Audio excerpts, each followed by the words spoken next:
bien, pues acabamos de compartir en la conferencia anterior, en el segundo servicio de esta iglesia, la nueva serie que voy a iniciar, titulada El misterioso rapto de la iglesia. Esta es la segunda conferencia. Y hemos visto en la primera conferencia rápidamente la cantidad de controversias, de barbaridades, así lo puedo definir yo y calificar, que se han mencionado acerca del rapto de la iglesia. Algunos enseñan que va a ser a la mitad de la tribulación, otros que el rapto y la segunda venida es lo mismo, otros hasta se han atrevido a decir que ni siquiera va a haber un rapto de la iglesia. Otros dicen que es una doctrina nueva que comenzó hace 2 siglos.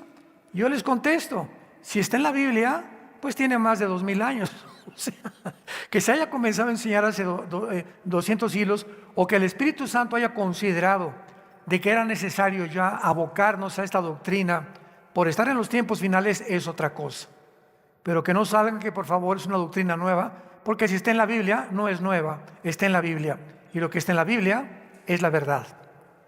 También otros dicen, ¿verdad?, que esta doctrina surgió para confundir y para ayudar a que muchos se escapen de la tribulación, porque como muchos no quieren atravesar la tribulación, pues han usado el rapto para decir que no van a sufrir, etcétera, etcétera, y le han llamado un escapismo.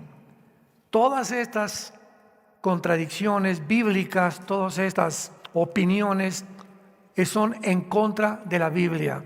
Yo he predicado muchos mensajes acerca del rapto de la iglesia, pero he considerado en los últimos meses, por tantas opiniones que estoy oyendo, tantos correos que nos llegan, telefonemas, etcétera, etcétera, twitters de las preguntas acerca del rapto, que he considerado unir o unificar las verdades principales del rapto para exponerlas, para que tengamos una sólida fe, una sólida creencia en esta doctrina que es 100% bíblica.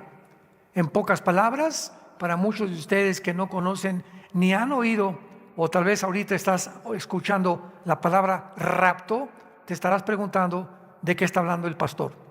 Muy bien, la Biblia dice que va a haber una generación de seres humanos, que lo más seguro es que vamos a ser nosotros. Yo no sé todos los de aquí en la iglesia de Toluca, ¿verdad? Os digo nosotros, todos los cristianos de todo el mundo, no se crean tan santitos. Y que este grupo de cristianos de todas las naciones que seguimos a Jesucristo, vamos a desaparecer en un parpadeo de ojos del planeta Tierra. Van a concentrarse los comentarios en la televisión, va a haber choques de tráfico, pilotos que el avión se va a estrellar porque el piloto desapareció, todos los niños menores de edad van a desaparecer de los cuneros, de las casas. Muchos de ustedes se van a levantar en la mañana y ya no está tu esposa. Muchos van a decir gracias a Dios que se fue.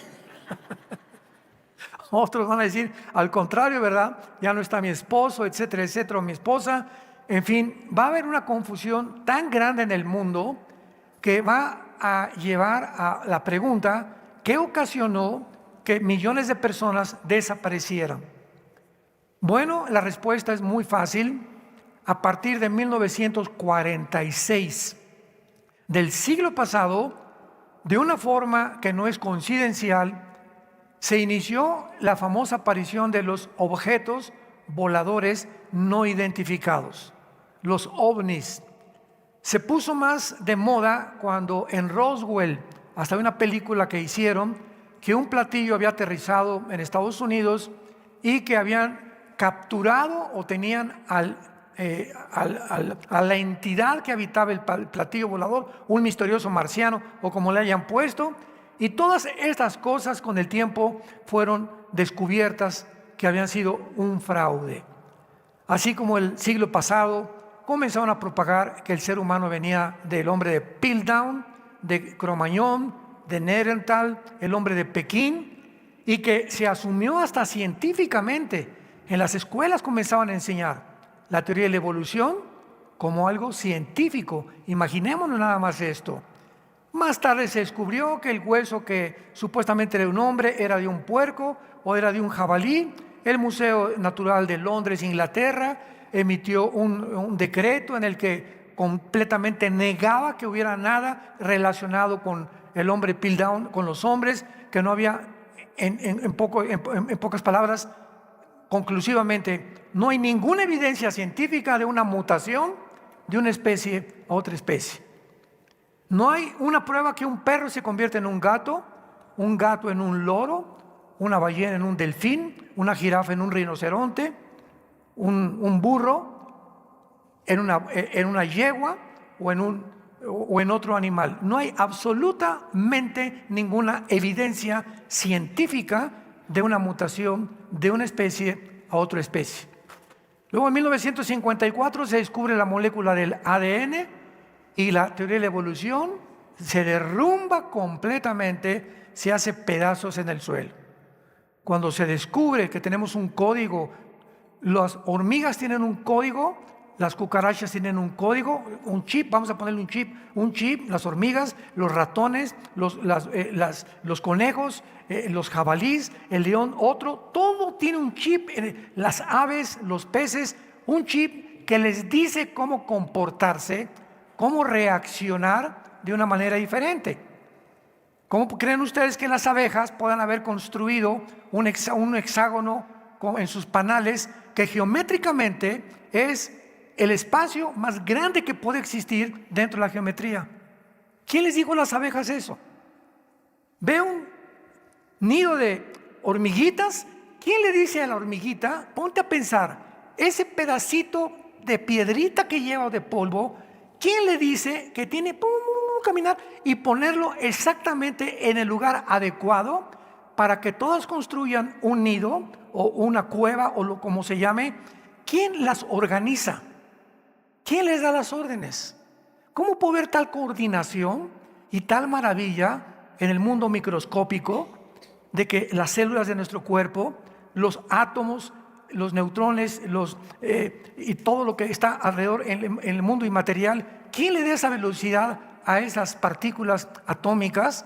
¿Cómo puede haber un sistema en el universo que todo lo sostenga, que la Tierra no pierda su velocidad de 24 horas sobre su eje y alrededor del Sol en 365 días? Vemos en todo absolutamente una creación de una mente inteligente. Imposible que seamos la evolución de los animales. Y finalmente el ser humano es la única criatura. Es la única criatura del universo. Ni los pájaros, ni las bestias del campo, ni tampoco los insectos, todos tienen un chip, menos nosotros. A nosotros nos dio Dios la libertad de que tú escojas y determines este camino o este camino. No estamos programados ni autodeterminados en la vida, como lo están los animales, y por eso no pueden ser juzgados los animales cuando un león mata a un conejo o mata a un jabalí, y cuando un tiburón mata a los demás peces, porque es la ley de la sobrevivencia. Pero nosotros los seres humanos, Dios nos dio, no nos puso un chip, no nos programó, nos dejó para que nosotros tuviéramos la característica más grande que tiene el ser humano, que es el libre albedrío. La facultad de que tú escojas el cielo o el infierno, que escojas vivir como un palestino, ¿verdad? Completamente como un animal, matar gente, robar gente, extorsionar gente, defraudar, divorciarte, hacer lo que te dé la gana, engañar a tu esposa, engañar a tu esposo. Tú puedes tomar la decisión que quieras, pero Dios va a juzgarte, tarde o temprano. Y en el rapto de la iglesia, cuando seamos sacados, vamos a estar enfrente de Cristo en el cielo durante 7 años, mientras aquí en la tierra pasan 7 años de la maldición más grande, de la maldad más grande, desbordada, sin que ya nadie detenga la maldad de los demonios, los ángeles caídos y Satanás operando e influenciando a los seres humanos a matarse unos a otros. Con los 21 juicios de Dios que están en el libro del Apocalipsis. Y vimos que el rapto, los tres pasajes que hablan del rapto es 1 Tesalonicenses 4, si los quieres apuntar, del 16 al 17, 1 de Tesalonicenses 4, 16 y 17, 1 Corintios 15, 51 al 53, y el Evangelio de Juan 14, del 1 al 3. Esto es una breve resumen de lo que vimos hace una hora en el estudio anterior. Muy bien, abran sus Biblias. Siempre he dicho que los que traen la Biblia son los que se van a ir en el rapto. Ya a estas alturas, como está el mundo, venir a la iglesia sin la Biblia, a un estudio sin Biblia, ya no se puede hablar más al respecto de lo terrible que sucederá. En Apocalipsis capítulo 3 vamos a ver y vamos a comenzar a demostrar por qué la iglesia no va a atravesar la tribulación. No es por escapismo, no es porque no está en la Biblia, simplemente es por causa del carácter de Dios. Y cuando nos enfrentamos al carácter de Dios, que lo que Él hace y lo que Él ha hecho, Él lo va a repetir siempre con su pueblo, podemos entonces de una forma más sólida tener bases más concretas acerca de lo que estamos desarrollando. En Apocalipsis 3, versículo 10, dice la Biblia: por cuanto has guardado la palabra de mi paciencia, yo también te guardaré de la hora de la prueba. De la hora de prueba que ha de venir sobre el mundo, no sobre la iglesia, sobre el mundo entero, para probar a los que moran sobre la tierra. Muy bien. Este versículo, hay personas que se han atrevido a decir, desde luego, los que no creen en el rapto, que cuando dice, te guardaré de la prueba, Dios no va a sacar del mundo a millones de cristianos, sino que simplemente van a pasar la tribulación, pero nos va a proteger de las pestes, de las erupciones volcánicas, de los terremotos, de la persecución del anticristo, etcétera, etcétera. Todas estas cosas contradicen la Biblia, porque en el Apocalipsis encontramos ya nada más en el quinto sello las almas de los mártires muertos por el anticristo. En Apocalipsis 7 encontramos a miles de seres humanos de toda tribu, de toda nación en el cielo, y le pregunta Juan a uno de los ancianos en el cielo y a los ángeles, ¿quiénes son estos? Y le contesta en Apocalipsis 7, han salido de la gran tribulación. Entonces, esto de que Dios nos va a guardar y proteger, al contrario, los que se conviertan en el tiempo de la tribulación, la mayoría morirán como mártires. Y esta es la maravillosa promesa que Dios le hace a la iglesia de Filadelfia. Mientras que las 7 iglesias, capítulo 2 y capítulo 3 de Apocalipsis, fueron iglesias históricas del Asia Menor, las palabras de Cristo para cada una de estas iglesias no solamente fueron dirigidas a ellas, sino a todos los cristianos de todas las épocas. ¿Cómo sabemos que los mensajes a las 7 iglesias de Apocalipsis 2 y Apocalipsis 3 no solamente eran para las 7 iglesias de aquel tiempo que territorialmente ocupaban geográficamente lo que es ahora Turquía? Porque ahí se encontraban en el Asia Menor las 7 iglesias de Apocalipsis 2 y Apocalipsis 3. Lo sabemos porque después de cada instrucción que Cristo le da a las iglesias en Apocalipsis 2 y Apocalipsis 3, dice, por ejemplo, el capítulo 2, versículo 7 de Apocalipsis, el que tenga oído, oiga lo que el Espíritu dice a las plural iglesias. O sea, está en plural, por lo que sus palabras fueron dirigidas a las iglesias de toda la historia. Ahora vemos también los artículos en el original griego, los verbos, que es importantísimo para poder establecer una doctrina hermenéuticamente, que dice, te guardaré, Apocalipsis 3:10, regresamos, de la hora de la prueba. Los artículos definitivos en el original griego indican que son específicos. ¿Qué quiero decir? la palabra guardar, tereo con T de tío en el griego, significa proteger de un peligro o fuera del peligro en especial. Te guardaré, te protegeré, tú no atravesarás este peligro. También notamos otro artículo definitivo en la frase la hora de la prueba, porque los artículos definitivos en el griego indican que son específicos y no solo cualquier tiempo de prueba de la vida. Es un tiempo especial que vendrá en el que va a haber una prueba que nunca la había habido. Mateo 24, 21, apúntalo. Mateo 24, 21, porque Jesús dice, vendrá el tiempo en el que el mundo verá una tribulación como nunca, jamás la ha habido. Porque hay muchos que dicen, bueno, es que la tribulación siempre ha habido en el mundo. Sí, siempre desde que Caín mató a Abel. Guerras, rumores de guerras, golpes de estado, asesinatos, crímenes, secuestros, divorcios, etcétera, etcétera, fraudes. Siempre el mal ha existido. Pero esta hora es una hora específica para un tiempo determinado, que es el tiempo de la gran tribulación. Porque si no, ¿cuál hora de la prueba sería? Oye, Señor, yo he tenido tantas pruebas, pues ¿de cuál hora, verdad? Me estás prometiendo que me vas a librar de una hora que vendrá sobre el mundo entero, no solamente sobre mi vida, ni sobre por la iglesia de Toluca, ni otra, va a ser sobre el mundo entero. ¿Cuál es esta prueba?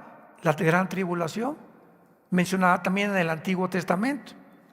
Ahora veamos en el Antiguo Testamento este tiempo que se menciona como una hora de una prueba que va a venir sobre el mundo entero para probar. Nosotros ya fuimos probados para probar a todos los moradores de la tierra. Isaías capítulo 2. Y veamos también que todos estos versículos que vamos a leer, que hablan de la tribulación en el Antiguo Testamento, se usa la frase la ira de Dios, el gran día de Jehová, el día del ardor de la ira de Dios. Todas estas frases siempre en el Antiguo Testamento siempre se refieren a la tribulación de Israel. Nunca jamás encontramos en el Antiguo Testamento la tribulación de la iglesia. Este es otro punto muy sólido para demostrar. Isaías 2 del 10 al 12. Métete en la peña, escóndete en el polvo de la presencia temible de Jehová y del resplandor de su majestad. La altivez de los ojos del hombre será abatida y la soberbia de los hombres será humillada.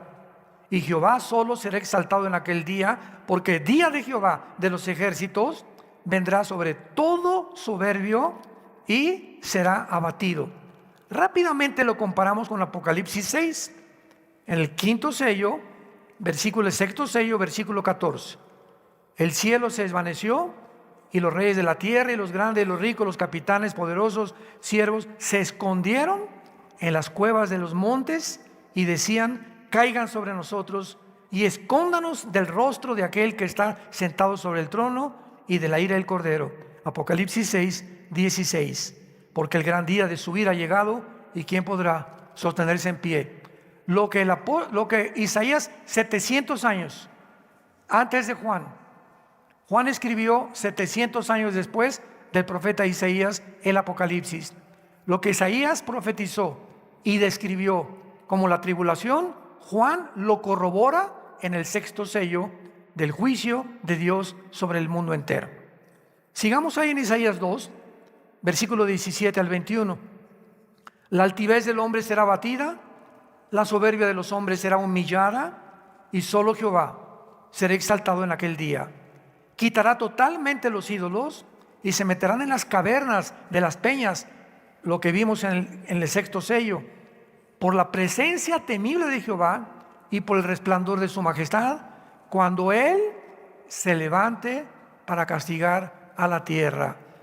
Estamos en el siglo XXI, año 2024, Dios todavía no castiga al mundo. Dios es paciente, no queriendo que nadie se pierda, sino que tú procedas a arrepentirte. A muchos de ustedes Dios no los ha castigado, ni te han venido cosas terribles a tu vida, porque Dios es paciente a que tú te arrepientas.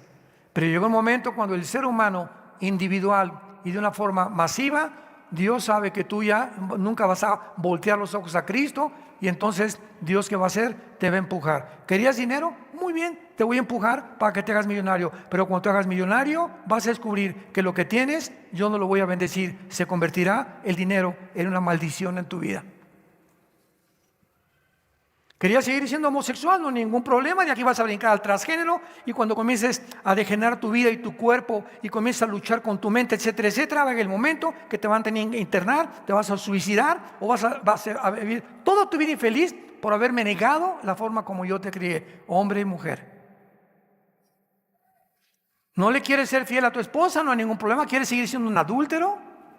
¿Quieres seguir arruinando la vida de tus hijos y la vida, porque sobre tu negocio viene también la maldición? No hay problema, yo te empujo. Te he hablado 4 veces, Pancho, y no has querido hacerme caso. Pues te voy a empujar para que te hundas más rápidamente. Cuando Dios abandona a un ser humano, a una familia, o a una ciudad, o al mundo entero, y Dios les dice, hagan lo que les da la gana, es el terrible juicio de Dios. No hay juicio más trágico que dejar que te abandone Dios y que te diga, no me vuelvo a molestar con tu vida. Haz lo que quieras. Nos encontramos en el día del juicio. Ahí me darás cuentas de la responsabilidad y el libre albedrío que yo te di. Veamos ahora el libro de Sofonías. Sofonías también en el Antiguo Testamento. Y vamos a ver en este libro maravilloso de Sofonías, en el capítulo, vamos a comenzar en el capítulo 1 de Sofonías. No le vais a encontrar cerca de Génesis, Está después de Habacuc y antes de Ageo, ya casi en los últimos libros del Antiguo Testamento. Sofonías 1 dice así, del 14 al 18. Cercano está el día grande de Jehová, cercano, muy próximo, es amarga la voz del día de Jehová. Gritará allí el valiente, día de ira aquel día, día de angustia y de aprieto, día de alboroto y de asolamiento, día de tinieblas y de oscuridad, día de nublado y de entrenecimiento, día de trompeta y de algaraza sobre las ciudades fortificadas y sobre las altas torres. Sofonías claramente nos muestra que este día se llama el día grande de Jehová, día de ira, de angustia, de alboroto, de tinieblas, de oscuridad y de nublado. Y en ninguna parte encontramos nosotros que la iglesia pueda ser mencionada. Ahora, muy bien, cuando nosotros estudiamos que la única manera de ser librados, de estos terribles juicios será mediante el rapto de la iglesia anticipadamente, y los que hayan sido sellados por Dios en la tribulación. Son los únicos que van a escapar. Los que antes que comience la tribulación y el anticristo se manifieste, salgamos del mundo, y los que se quedan, los seres humanos que se quedan, solamente 144,000, Apocalipsis 7, judíos étnicos, 12,000 de cada tribu, van a ser sellados para que no puedan ser alcanzados por el anticristo hasta el final de la tribulación. Veamos rápidamente esta verdad en Apocalipsis 7, y dice así, versículo 2: vi otro ángel que subía de donde sale el sol, y tenía el sello del Dios vivo, y clamó a gran voz a los 4 ángeles, a quienes se les había dado el poder de hacer daño a la tierra y al mar, diciendo, no hagan daño a la tierra, ni al mar, ni a los árboles, hasta que hayamos sellado en sus frentes a los siervos de nuestro Dios. En la tribulación, 144,000 judíos que tomarán el lugar que la iglesia perdió, porque la iglesia terminará en apostasía. Y cuando dice Mateo 24, y será predicado el evangelio, y entonces vendrá el fin es el final de Israel. La iglesia no va a acabar con la evangelización del mundo. La iglesia va a terminar igual que terminó Israel en la apostasía. Y Dios tendrá que regresar otra vez a Israel, meterlos a la cancha, y en lugar de las Chivas les va a enfrentar a los Tigres, como en un partido de fútbol. Ya México perdió, pues ahora meto otro equipo para que pueda yo, que he venido entrenando a 144,000 judíos, para que ellos se encarguen de evangelizar finalmente el mundo, junto con los 2 testigos de Apocalipsis capítulo 11. Me van siguiendo poco a poco cómo está la cronología y cómo los eventos se van sucesivamente acomodando uno detrás del otro. Esto es muy importante para una perspectiva más amplia de la tribulación y del rapto de la iglesia. Ahora vamos al Nuevo Testamento y veamos también claramente que los que se conviertan en el libro de Apocalipsis en la tribulación sufrirán la persecución y la muerte durante este periodo de tiempo. Apocalipsis 6, del 9 al 11. Cuando abrió el 5.º sello, vi bajo el altar las almas de los que habían sido muertos por causa de la palabra de Dios y por el testimonio que tenían. Y clamaban a gran voz allá en el cielo, diciendo: ¿hasta cuándo, Dios? O sea, estaban hablando con Dios. ¿Hasta cuándo, Señor, santo y verdadero, no juzgas y vengas nuestra sangre en los que moran en la tierra? Y se les dieron vestiduras blancas, y se les dijo que descansasen todavía un poco de tiempo hasta que se completara el número de sus consiervos hermanos, que también habían de ser muertos como ellos. Estos son parte del grupo que estará en Apocalipsis 7, que salieron de la gran tribulación, que murieron. ¿Por qué? Por el testimonio y su fidelidad a Jesucristo. Vean ahora Apocalipsis 7, versículo 13. Entonces uno de los ancianos habló diciéndome: estos vestidos de ropas blancas, ¿quiénes son? ¿De dónde han venido? Yo le dije: Señor, tú lo sabes. Y él me dijo: estos son los que han salido de la gran tribulación y han lavado sus ropas y las han emblanquecido en la sangre del Cordero. Apocalipsis 2, versículo 11. Y ellos le han vencido por medio de la sangre del Cordero y de la palabra del testimonio de ellos, y menospreciaron sus vidas hasta la muerte. ¿De quién está hablando? De todos los santos que morirán en la tribulación por negarse a ser marcados con el 666. Apocalipsis 13, versículo 7. Y está hablando del anticristo. Se le permitió hacer guerra contra los santos y vencerlos. ¿Quiénes son estos santos de la tribulación? Los que se conviertan en la tribulación. Pero también se le dio autoridad sobre todo tribu, lengua y nación. Apocalipsis versículo 15, 13, 15. Y se le permitió infundir aliento a la imagen de la bestia, para que la imagen hablase e hiciese matar a todo el que no la adorara. En la tribulación, todos los que se nieguen a adorar al anticristo serán sellados para toda la eternidad con el 666. Ayer en el desayuno, mi tema fue la futura marca del anticristo.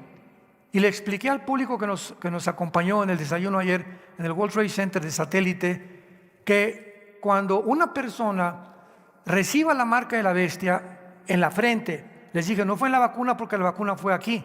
Entonces descartemos que la vacuna, si te vacunaron, ya te salvaste, no estás marcado con el anticristo. Pues la vacuna va a ser, la marca va a ser aquí o en la mano derecha. Esa es la marca del anticristo. Mientras no sea aquí o aquí, no ha sido la marca del anticristo. Te ponen un chip aquí para localizarte, o aquí en el ombligo, etcétera, etcétera. O si hay un lugar como Obama quería, el expresidente de Estados Unidos, que todas las personas trajeran un chip con la información de su seguro social, de sus resúmenes médicos, su dirección, cuentas de banco, etcétera, etcétera. Tampoco era la marca del anticristo. Tenemos que ser más bíblicos. Y además, para que la marca aparezca, pues tiene que aparecer el anticristo primero. Si no hay anticristo, no hay marca. Y nosotros no vamos a estar aquí. Eso es lo más lógico, ¿verdad? Pero cuando venga el anticristo, el que no vas a poder comprar, subirte al avión, ir a la tienda de abarrotes, ir a Oxxo, ir a esto, a comprar pantalones, no vas a poder hacer nada si no tienes la marca aquí y aquí. Y si no la tienes, te va a costar la decapitación. Apocalipsis 24.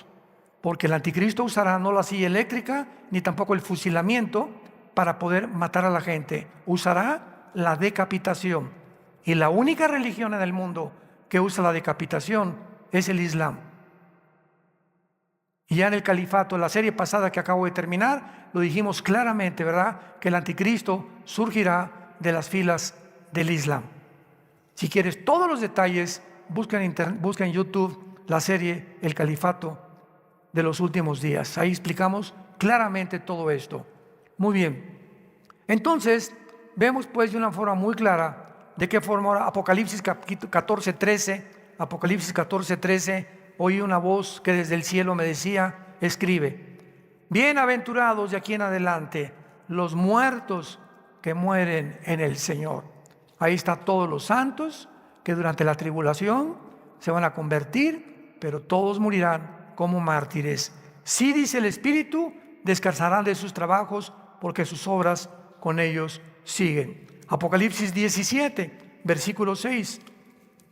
Vi a la mujer ebria de la sangre de los santos y de la sangre de los mártires de Jesús. Y cuando la vi quedé asombrado con gran asombro. Vemos que el sistema religioso que se va a unir a la persona del anticristo, dirigida por el falso profeta, este sistema religioso va a implantar una sola religión, que será el Islam, en el mundo entero. Y es la única religión, ni el hinduismo, ni el catolicismo, ni el cristianismo, ni el budismo, ninguna religión en el mundo impone la religión a fuerza, a costa de que si no lo aceptas, te matan. Tú puedes ser judío y regresar, pues te corre, ya no es judío, te corre tu familia. Que eres católico, tú eres cristiano, te van a dejar de hablar por un tiempo, te van a criticar, ya te fuiste a una secta, etcétera, etcétera, pero no te van a cortar la cabeza al llegar a tu casa. Pero en el tiempo del anticristo, si tú no aceptas el 666, vas a pagar con tu vida. Y no tenías por qué pagar con tu vida, porque Cristo te habla en esta tarde y te dice, ven a mí. Todos ustedes los que están trabajados y cargados, vengan, yo encuentro descanso en mi alma, por el amor de Dios. El mundo no va a mejorar, el mundo va a empeorar. Pero mientras más se empeora, más cerca estamos de que venga por nosotros. Ahora veamos también nosotros claramente, ¿verdad?, que la iglesia ya no se vuelve a mencionar hasta el Apocalipsis 22:16. Lo que el Espíritu dice a las iglesias es Jesús vuelve a recordar que el Apocalipsis es la revelación de su conocimiento a las iglesias. Pero del capítulo 4 de Apocalipsis al capítulo 19 de Apocalipsis no vuelve a aparecer la iglesia nunca. Esto es increíble porque la iglesia se usa 19 veces en los primeros 3 capítulos del Apocalipsis. 19 veces. Y del capítulo 4 al 19 la iglesia desapareció. ¿Dónde está la iglesia? Estamos en el cielo. Ahí nos vemos. Ahora, veamos nosotros en la segunda carta a los tesalonicenses. Qué precioso y qué maravilloso es cristianos con la Biblia. Qué lindo. Qué importante es checar tus pasajes, leerlos tú, hacer notas, tomar notas. En la segunda carta a los tesalonicenses, capítulo 2, esta iglesia estaba atravesando un caos espiritual y bíblico al mismo tiempo, porque la iglesia de Tesalónica creían que ya se encontraban en la tribulación, en el día del Señor. Entonces Pablo ya les había dicho en la carta primera Tesalonicenses 4, 16 y 17, que el Señor mismo vendrá con voz de ángel, con voz de trompeta de Dios, y vendrá y arrebatará del mundo, y nos reuniremos con Cristo en las nubes con Él, para recibirlo para siempre con Él, para toda la eternidad. Entonces, después de que Cristo les dice eso, comienza el segundo capítulo de la segunda carta a los tesalonicenses con estas palabras. Mucha atención, por favor. Pero con respecto a la venida de nuestro Señor Jesucristo y nuestra reunión con Él, ahí está hablando del rapto. con respecto a lo que yo les dije en la primera carta, que nos vamos a reunir con Él en el cielo. Os rogamos, hermanos, que no se dejen mover fácilmente de vuestra manera de pensar, ni por Twitter, ni por Facebook, ni por Instagram, ni por las redes sociales, para hacerlo más moderno en el siglo XXI. Porque hay tantos chismes por todos lados, como no nos imaginamos, de tantas personas que escriben en YouTube y TikTok y quién sabe, TikTok como se llame. Yo en la vida veo eso, que me dicen, ¿verdad? Este y el otro, y que por aquí y por allá. Y el hermano Alducin dijo esto, y el hermano fulano de tal dijo esto, y el hermano Chuy Olivares dijo esto, y esto y el otro. Y gente que no tiene el mínimo conocimiento, ni siquiera un grado teológico, pero lo hace para causar controversia, y la gente es bien morbosa. Y atraen seguidores a sus redes. ¿Y ahora qué dirá? ¿Y ahora qué va a pasar? Nos encanta el chisme. Bueno, más bien les encanta. Cuando ya crecemos un poco en Cristo, dejamos eso del chisme, que es lo peor que un cristiano puede tener, ser chismoso.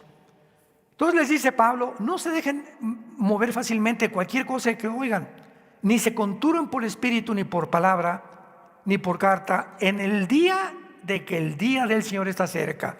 La frase el día del Señor se refiere a la gran tribulación. O sea, hermanos, no están ustedes en la gran tribulación. ¿Quién sabe quién les mandó un falso profeta, un falso apóstol, etcétera, etcétera? Pero ustedes no están en la tribulación. Y ahora Pablo les va a dar dos señales de que no están en la tribulación. Nadie los engañe, versículo 3, de ninguna manera. Porque no vendrá, o sea, no vendrá ¿qué cosa? La gran tribulación, el día del Señor, sin que antes venga la apostasía y se manifieste el hombre de perdición. O sea, les dice a los tesalonicenses, si ahorita la apostasía no ha venido, ni el anticristo se ha manifestado, ustedes no pueden estar en la tribulación. Y después dice el versículo 3, quien en ninguna manera, porque no vendrá sin que venga la apostasía, el hijo de perdición, el cual se opone, o sea, el anticristo, y se levanta contra todo lo que se llama Dios o es objeto de culto, tanto que se sienta en el templo de Dios como Dios, haciéndose pasar por Dios. ¿Que no se acuerdan cuando yo estaba con ustedes que les decía todas estas cosas? Y ahora ustedes, atención, ahora ustedes saben lo que lo detiene a fin de que a su debido tiempo se manifieste. O sea, hay un poder en el mundo todavía, ahorita, que está impidiendo el surgimiento del anticristo. Mientras la iglesia esté en el mundo, el anticristo no se puede manifestar. Y ese poder que está en la iglesia es el poder del Espíritu Santo. Entonces, cuando la iglesia salga, el Espíritu Santo seguirá operando en la tribulación, pero de otra manera como operó en el Antiguo Testamento. Pero lo que detiene ahorita la corrupción en tu casa, en tu oficina, en tu escuela, eres tú con tu testimonio, con tus convicciones, cuando se han dado cuenta que eres diferente a los demás. Que no ve las películas que todo el mundo ve, que no ve las conversaciones que todo el mundo oye, que vean cómo tratas a tus hijos, cómo tratas a tu esposa, etcétera, etcétera. Ese testimonio es la sal del mundo.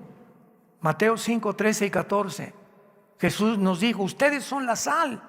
¿Qué significa? Que nosotros mientras estemos en el mundo estamos evitando que se corrompa más el mundo de lo que ya se encuentra.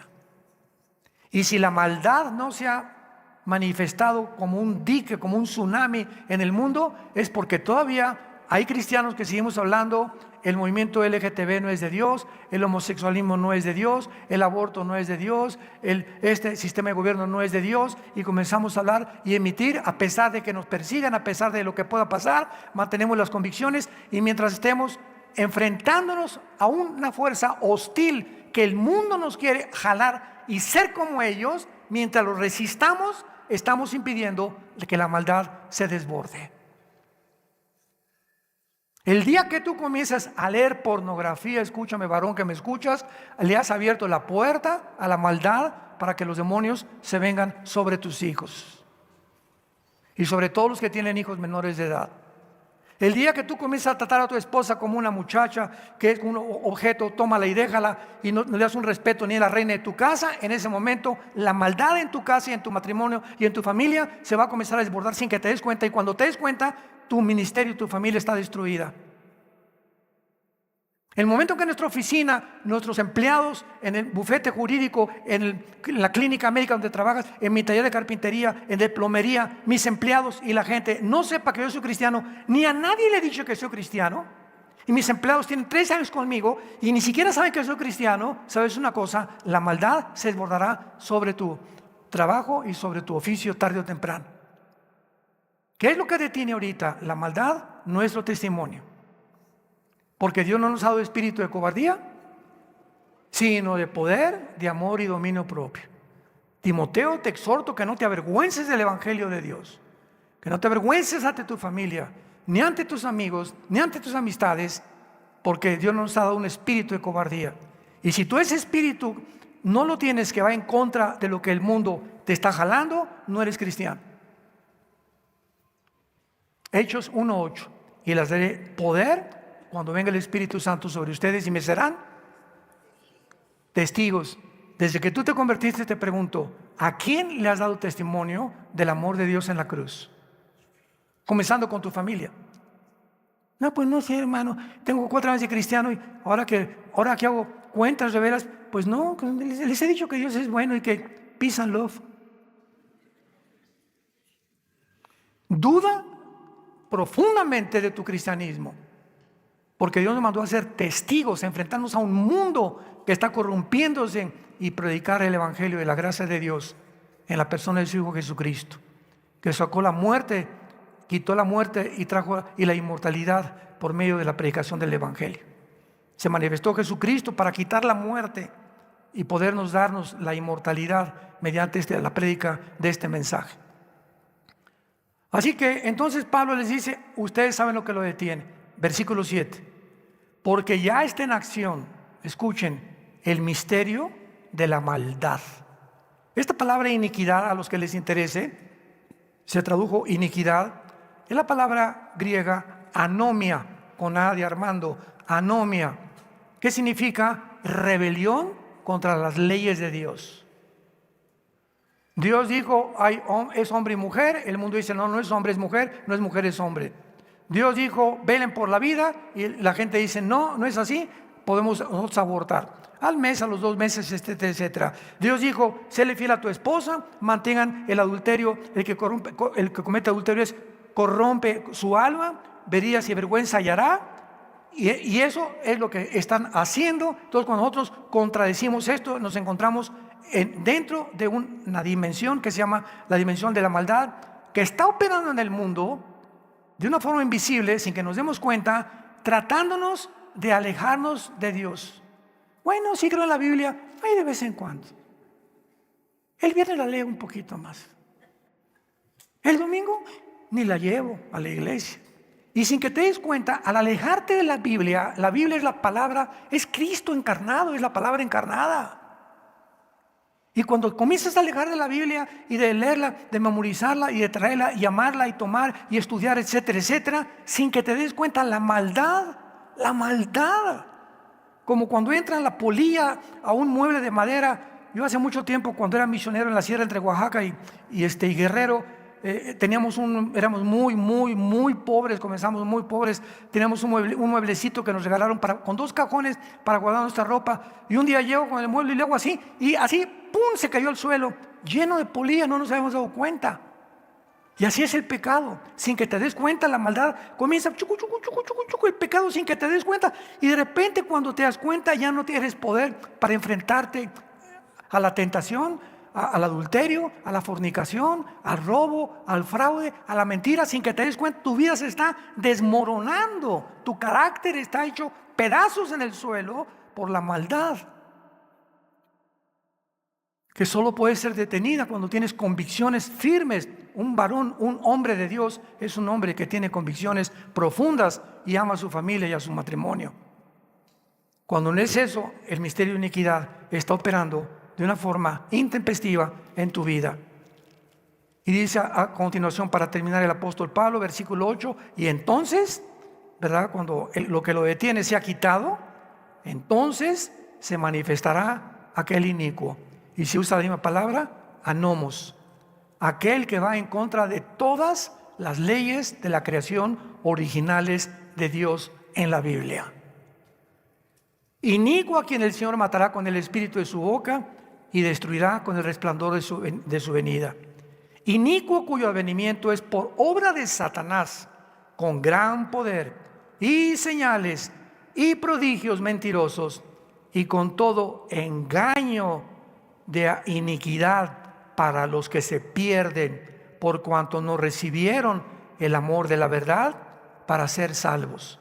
Por eso Dios les envía un poder engañoso para que crean la mentira, a fin de que sean condenados todos los que no creyeron la verdad, sino que se complacieron en la injusticia.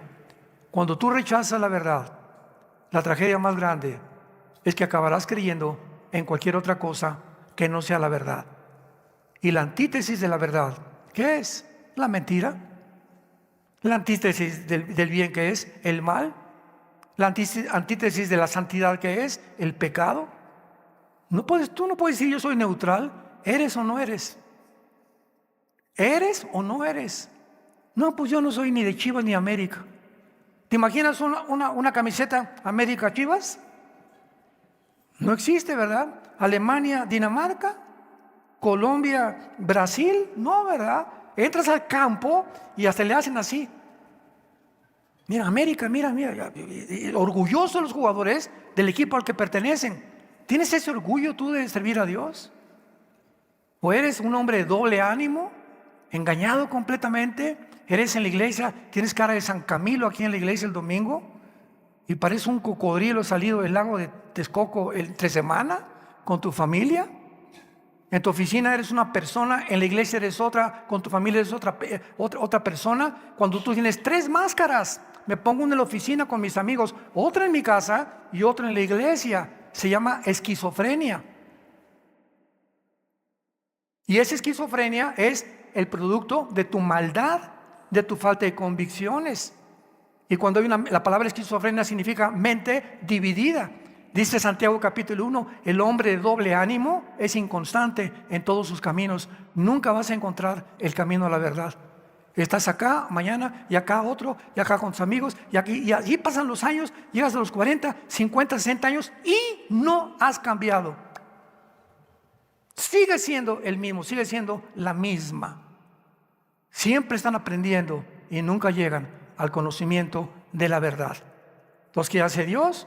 Te va a mandar un poder engañoso para que ahora, de aquí en adelante, sigas creyendo las mentiras del mundo, a fin de que sean condenados todos los que no quisieron oír que Jesucristo es el camino, la verdad y la vida.